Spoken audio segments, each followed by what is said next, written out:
This video is strictly prohibited for those under 18 years of age. Those with weak hearts should not watch this video. This channel never condemns superstition. The Bible always says taste and then believe. This video is made for educational purpose, not to hurt anyone religiously or emotionally. I apologize if anyone was hurt in any way.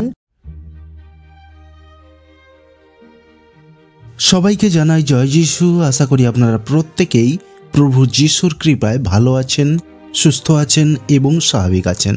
আমি পিতা পরমেশ্বরের কাছে প্রার্থনা করি আপনারা যেন প্রত্যেকেই সুস্থ স্বাভাবিক দীর্ঘ জীবন লাভ করতে পারেন। আজকের নতুন ভিডিওতে আপনাদের প্রত্যেককে আমি স্বাগত জানাচ্ছি। বন্ধুরা, আজকে আমি আপনাদের জন্য যে 10টি বচন নিয়ে এসেছি, আপনারা যদি সেগুলি প্রত্যহ অভ্যাস করেন, অধ্যয়ন করেন, মনন করেন, আপনার জীবন পরিবর্তন হবে, আপনার আত্মিক উন্নতি হবে, আপনার জীবনে যে সমস্যা আছে সেই সমস্যা থেকে আপনি বেরিয়ে আসতে পারবেন, আপনার ডিপ্রেশন থেকে আপনি মুক্তি পাবেন, আপনার মনের অশান্তি, আপনার সমস্যা থেকে আপনি বেরিয়ে আসতে পারবেন। বন্ধুরা, পরমেশ্বরের বচন প্রত্যেকটি মানুষের জীবনে কাজ করে। একজন মানুষের ক্ষমতা নেই যে কেউ কাউকে কোনো রকমভাবে সাহায্য করতে পারবে, কারো অসুস্থতা থেকে সুস্থতা দিতে পারবে।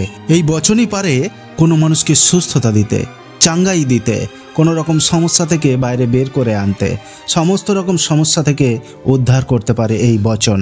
আপনারা চার্চে বা মণ্ডলীতে যে সমস্ত চমৎকারগুলো দেখেন, অন্ধ ব্যক্তি দেখতে পাচ্ছে, খোঁড়া ব্যক্তি চলতে পারছে, বিভিন্ন রকম রোগ অসুস্থতা ব্যক্তি সুস্থ স্বাভাবিক হয়ে যাচ্ছে, এগুলো কিন্তু সম্পূর্ণরূপে বচনের দ্বারাতেই সম্ভব হচ্ছে।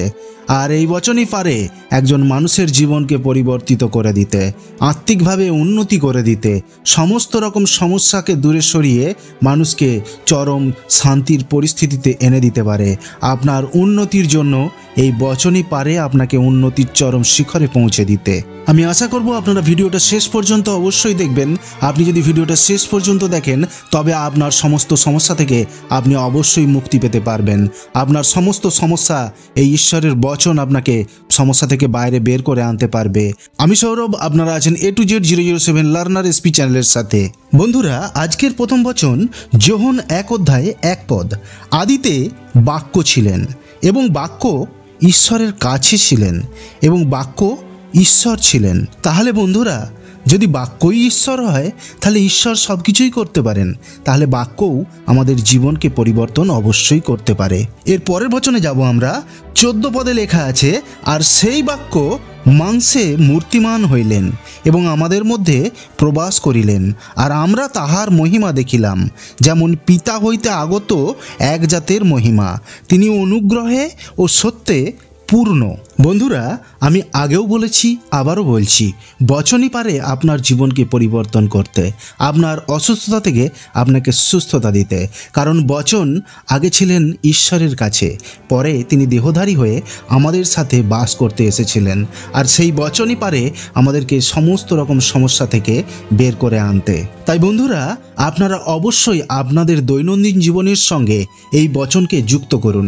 আপনি নির্দিষ্ট একটি টাইম অবশ্যই বের করে নিন, যেই সময়টা আপনি বচনের সাথে থাকবেন, আপনি বচনকে অধ্যয়ন করবেন, মনন করবেন, অন্তরে বচনকে নেবেন, বচনই আপনার সমস্যা থেকে আপনাকে মুক্ত করবে। তো চলুন বন্ধুরা, এর আগের বচনে কি বলা হয়েছে আমরা দেখে নিই। আমরা যদি লুক 16 অধ্যায় তার 10 পদ পড়ি, তো সেখানে বলা হয়েছে, যে ক্ষুদ্রতম বিষয়ে বিশ্বস্ত সে প্রচুর বিষয়েও বিশ্বস্ত, আর যে ক্ষুদ্রতম বিষয়ে অধার্মিক সে প্রচুর বিষয়েও অধার্মিক। তাহলে বন্ধুরা, এখানে বলছেন যে যে ক্ষুদ্রতম বিষয়েও অধার্মিক সে কিন্তু বৃহত্তর বিষয়েও অধার্মিক। এটার অর্থ কি? যদি আপনার শরীরের মধ্যে কোথাও একটা ছোট্ট ব্রণ বা ঘন ঘায়ের সৃষ্টি হয়, আপনি যদি সেটার উপরে ধ্যান না দেন, সেটা যত্ন যদি না নেন, একসময় কিন্তু সেটা বিশাল আকার নিতে পারে এবং বিশাল সমস্যার কারণ হতে পারে। তেমনই ছোট থেকে ছোট ক্ষুদ্রতম পাপও কিন্তু একসময় বিশাল বিকরাল একটা রূপ নিতে পারে এবং আপনাকে সম্পূর্ণরূপে ধ্বংস করে দিতে পারে। এই কারণেই প্রভু বলছেন যে ক্ষুদ্রতম পাপও কিন্তু ভয়ানক আকৃতি নিতে পারে এবং ক্ষুদ্রতম অধার্মিকতা, ক্ষুদ্রতম অবিশ্বাস কিন্তু আপনার জীবনকে শেষ করে দিতে পারে। তো বন্ধুরা, এর পরের বচন হিতোপদেশ 16 অধ্যায় 3 পদ। তোমার কার্যের ভার সদাপ্রভুতে অর্পণ করো, তাহাতে তোমার সংকল্প সকল সিদ্ধ হইবে। কিন্তু বন্ধুরা, আমরা কখনোই সমস্ত দায়ভার অন্যের উপরে ছাড়তে চাই না। আমরা ঈশ্বরের উপরে আমাদের সমস্ত দায়ভার ছাড়তে চাই না। আমরা সেই একই জিনিস নিয়ে বারবার রোমন্থন করতে থাকি, কষ্ট পেতে থাকি। আমরা ঈশ্বরের উপরে বিশ্বাস করে দায়ভার যদি ছেড়ে দিই তাহলে আমাদের সংকল্প কিন্তু সিদ্ধ হবে। পরমেশ্বর আমাদেরকে এই কথাই বলছেন। দেখবেন, আমরা যখন প্রভু যিশুতে এসেছিলাম আমরা নিশ্চয়ই কোনো না কোনো অসুস্থতা থেকে বা সমস্যা থেকে উদ্ধার পেয়েছিলাম বলেই প্রভু যিশুতে এসেছিলাম। কিন্তু আবার আমরা ভুলে যাই যে প্রভু যিশু আমাদেরকে সেই সময় উদ্ধার করেছিলেন, সমস্যা থেকে বের করে এনেছিলেন। আবার আমরা যখন নতুন সমস্যায় পড়ি তখন আবার আমরা টেনশনে পড়ে যাই, আমরা চিন্তা করতে থাকি যে আমরা কিভাবে এই সমস্যা থেকে বেরিয়ে আসব। আবার ঈশ্বরের কাছে সেই একইভাবে আকুতি মিনতি প্রার্থনা করতে থাকি। কিন্তু আমরা ভুলে যাই যে ঈশ্বর আমাদেরকে একবার সমস্যা থেকে বের করে আনতে পেরেছেন, তিনি আবারও আমাদেরকে সমস্যা থেকে বের করে আনতে পারেন। তাই আমরা বিশ্বাসের সঙ্গে কখনোই বলতে পারি না, প্রভু আপনি তো আমাকে আগেও সমস্যা থেকে বের করেছিলেন, আমি জানি প্রভু, আমি বিশ্বাস করি আপনি এবারেও আমাকে সমস্যা থেকে বের করবেন। আমার সমস্যা আমি আপনাকে অর্পণ করলাম, আপনি আমার সমস্যা থেকে আমাকে মুক্ত করুন। এই কথাটা আমরা বলতে পারি না। আমরা যদি এই কথাটা বলতে পারি তাহলে আমাদের জীবন সম্পূর্ণরূপে শান্তিময় হবে, তাই না বন্ধুরা? তো চলুন বন্ধুরা, আগে আমরা দেখি বচনে কি বলা হয়েছে। যিশাইও 41 অধ্যায় 10 পদে বলা হয়েছে, ভয় করিও না, কারণ আমি তোমার সঙ্গে সঙ্গে আছি। ব্যাকুল হইও না, কারণ আমি তোমার ঈশ্বর। আমি তোমাকে পরাক্রম দেব, আমি তোমার সাহায্য করিব। আমি আপন ধর্মশীলতার দক্ষিণ হস্ত দ্বারা তোমাকে ধরিয়া রাখিব। বন্ধুরা, আমরা যখনই কোনো সমস্যায় পড়ি, কঠিন পরিস্থিতিতে পড়ি, আমরা সঙ্গে সঙ্গে ভীত হয়ে যাই। আমরা বিশ্বাস করতে পারি না যে আমাদের ঈশ্বর আমাদের সাথে আছেন, আমাদের সমস্যা থেকে তিনি আমাদেরকে বের করে আনতে পারবেন। এ কথাটা আমরা ভুলে যাই। কিন্তু আমরা যদি এই কথাটা মনে রেখে আমরা আমাদের জীবনের সমস্যার ভার তার হাতে তুলে দিই তাহলে আমাদের সমস্যা থেকে কিন্তু তিনি আমাদেরকে অবশ্যই উদ্ধার করবেন।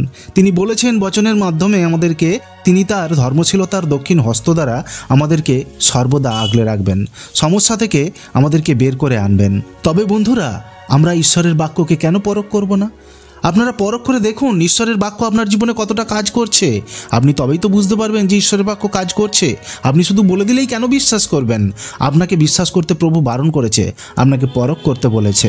আপনি বিশ্বাস করে দেখুন ঈশ্বর আপনার জীবনে বচনের মাধ্যমে কাজ করছে কি না, তবেই তো আপনি বুঝতে পারবেন যে ঈশ্বর বাক্যের মাধ্যমে আপনাকে যে প্রতিশ্রুতি দিয়েছেন সে প্রতিশ্রুতি তিনি রাখছেন কি না, আপনার বাক্যই আপনার জীবনকে শুধরে দিতে পারে কি না, আপনার বচন আপনার জীবনকে শুধরে দিতে পারে কি না।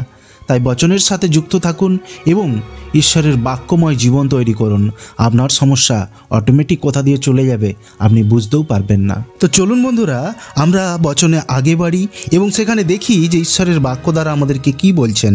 তো প্রথম রাজাবলী 2 অধ্যায় 3 পদ পড়লে আমরা পাই, আর আপন ঈশ্বর সদাপ্রভুর রক্ষণীয় বিধান রক্ষা করিয়া তাহার পথে চলো। মসির ব্যবস্থায় লিখিত তাহার বিধি, তাহার আজ্ঞা, তাহার শাসন ও তাহার সাক্ষ্য সকল পালন করো, যেন তুমি যে কোনো কার্য করো ও যে কোনো দিকে ফিরো বুদ্ধিপূর্বক চলিতে পারো। বন্ধুরা, আমরা আমাদের জীবনে চলার পথে এমন এমন কিছু রকম সময়ে আমরা উপস্থিত হই যেখানে আমরা ভুলে যাই যে আমাদের কি করা উচিত এবং কি করা উচিত নয়। আমরা বুদ্ধিহীন হয়ে পড়ি। কিন্তু ঈশ্বর বলছেন যে আমরা যদি ঈশ্বরের বলা পথে চলতে পারি, ঈশ্বরের বিধান যদি আমরা রক্ষা করতে পারি এবং তাহার আজ্ঞা ও তাহার শাসন যদি আমরা সাক্ষ্য যদি আমরা পালন করে চলতে পারি, তাহলে ঈশ্বর আমাদেরকে তার বুদ্ধি আমাদেরকে যোগাবেন এবং যে কোনো পরিস্থিতিতে আমরা তার বুদ্ধিতে বলবান হব, তার বুদ্ধিতে আমরা সমস্যা থেকে বেরিয়ে আসতে পারবো। কারণ আমাদের বুদ্ধির থেকেও তার বুদ্ধি অনেক বেশি অতুলনীয়, তার বুদ্ধির কোনো রকম পরিভাষাই দেওয়া যায় না। তাই তিনি যদি আমাদেরকে বুদ্ধি দেন আমরা যে কোনো সমস্যা থেকে বাইরে বেরিয়ে আসার শক্তি অর্জন করতে পারবো। তো চলুন বন্ধুরা, আমরা আগে বচনে জানি জিরোমীয় 17 অধ্যায় 7 পদে লেখা আছে, ধন্য সেই ব্যক্তি যে সদাপ্রভুতে নির্ভর করে, যাহার বিশ্বাসভূমি সদাপ্রভু। বন্ধুরা, এই বচনটি আমি আগেও অনেকবার আপনাদের জন্য তুলে ধরেছি, এই বচনটা আবারও আপনাদের জন্য নিয়ে এসেছি কারণ এই বচনটি খুবই গুরুত্বপূর্ণ। এই বচনটির মাধ্যমেই আপনার ভূমি, আপনার যে মূল, সেই মূল কিন্তু ঈশ্বরের শক্তিতে পরিপূর্ণ হবে। সেই কারণে ঈশ্বর বলছেন ধন্য সেই ব্যক্তি যে সদাপ্রভুতে নির্ভর করে, অর্থাৎ যারা আমরা মনুষ্য সন্তানেরা ঈশ্বরের উপরে নির্ভর করি, ঈশ্বরকে আস্থা করি, ঈশ্বরের উপরে বিশ্বাস করি, তারা কিন্তু ধন্য। এই কথা প্রভু বলছেন এবং বলছেন যাহার বিশ্বাসভূমি সদাপ্রভু, এবং যাহার বিশ্বাসভূমি অর্থাৎ আমাদের যে ভিত, আমাদের যে আমরা যে দীর্ঘকায় দাঁড়িয়ে আছি, আমাদের তার বিশ্বাসের যে ভিত, সেই ভিত যদি আমাদের ঈশ্বর হন, তাহলে আমাদের সেই ভিতকে টলাতে কেউ পারবে না।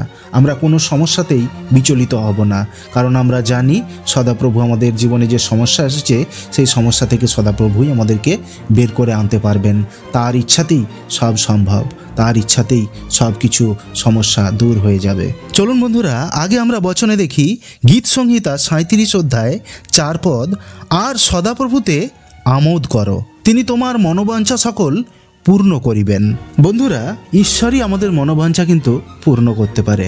আমরা আশা করতে পারি, আমরা কাজ করতে পারি, কিন্তু তার ফল ঈশ্বর আমাদেরকে দেন, তার উপহার ঈশ্বর আমাদেরকে দেন।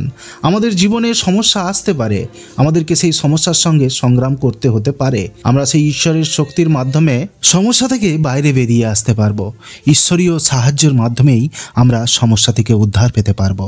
কিন্তু এর যে লক্ষ্যস্থল, আমরা যদি লক্ষ্যস্থলে পৌঁছে যাই, আমাদের জন্য অতুলনীয় আনন্দ অপেক্ষা করছে।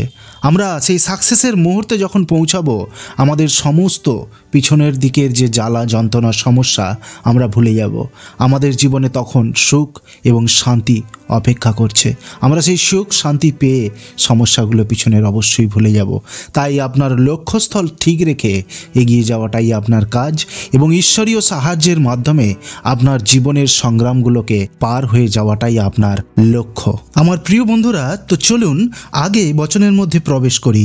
দ্বিতীয় বিবরণ 8 অধ্যায় 18 পদে বলা হয়েছে, কিন্তু তোমার ঈশ্বর সদাপ্রভুকে স্মরণে রাখিবে, কেননা তিনি তোমার পিতৃপুরুষদের কাছে আপনার যে নিয়ম বিষয়ক দিব্য করিয়াছেন, তাহা অদ্যকার মতন স্থির করণার্থে তিনিই তোমাকে ঐশ্বর্য লাভের সামর্থ্য দিবেন। বন্ধুরা, এই বচনটা কাদের জন্য ছিল? এই বচনটা ইসরায়েলীয়দের জন্য ছিল। কিন্তু বন্ধুরা, আমরা প্রত্যেকেই পরমেশ্বরের সন্তান, তাই এই বচনটা প্রত্যেক সন্তানদের, আমাদের মনুষ্য সন্তানদের জন্যই। তিনি আমাদের পূর্বপুরুষদের কাছে যে বচনবদ্ধ হয়েছিলেন, সেই বচনবদ্ধ হওয়ার কারণেই আমরা ঐশ্বর্য লাভ করতে পারবো। আমরা আমাদের সমস্ত রকম সমস্যা কাটিয়ে আমাদের লক্ষ্যস্থলে পৌঁছাতে পারবো। বন্ধুরা, মানুষ গরিব থাকে কেন? কারণ মানুষ গরিবীর সাথে থাকতে ভালোবাসে। মানুষ বচনবদ্ধ হয়ে জীবনযাপন করতে চায় না।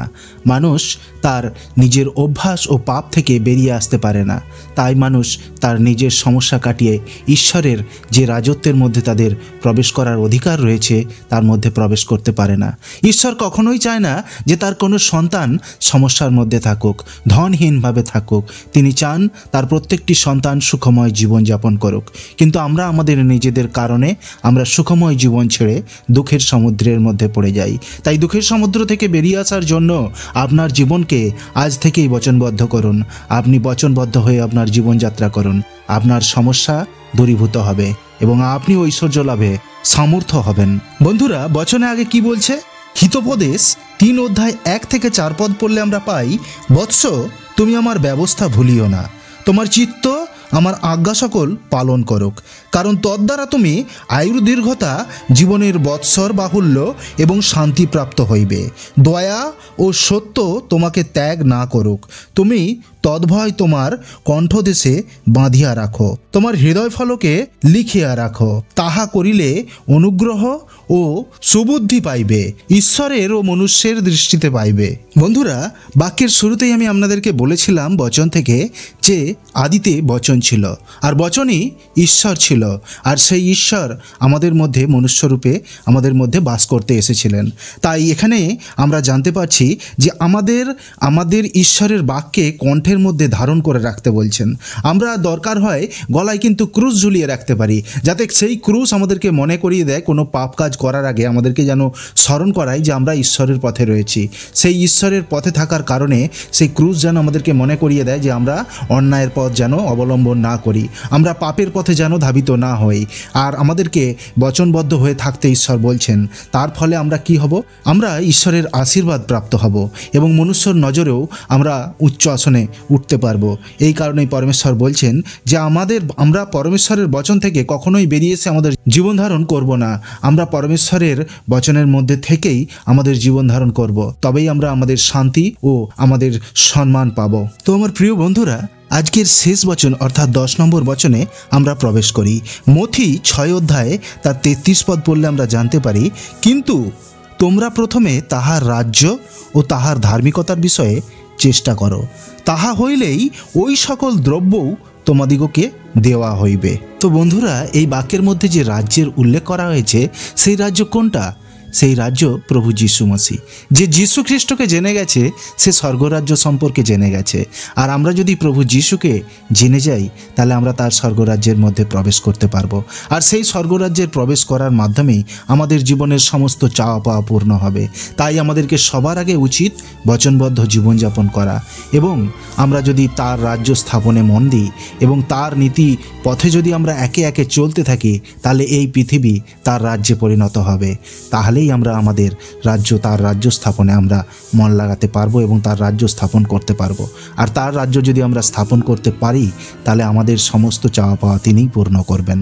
তো বন্ধুরা, আজকের এই 10টি বচন আমি আপনাদের জন্য বাইবেল থেকে নিয়ে এসেছিলাম। আশা করি ভিডিওটা আপনাদের ভালো লেগেছে। যদি ভিডিওটা ভালো লাগে, লাইক শেয়ার কমেন্ট করবেন। আর আপনি যদি চ্যানেলে নতুন হয়ে থাকেন, তাহলে চ্যানেলটাকে সাবস্ক্রাইব করে নেবেন। এতে নতুন ভিডিও সবার আগে আপনার কাছে পৌঁছে যাবে। আপনার নাম ও সমস্যার কথা অবশ্যই লিখে জানাবেন। আপনার জন্য প্রার্থনা করা হবে। Be positive and think positive.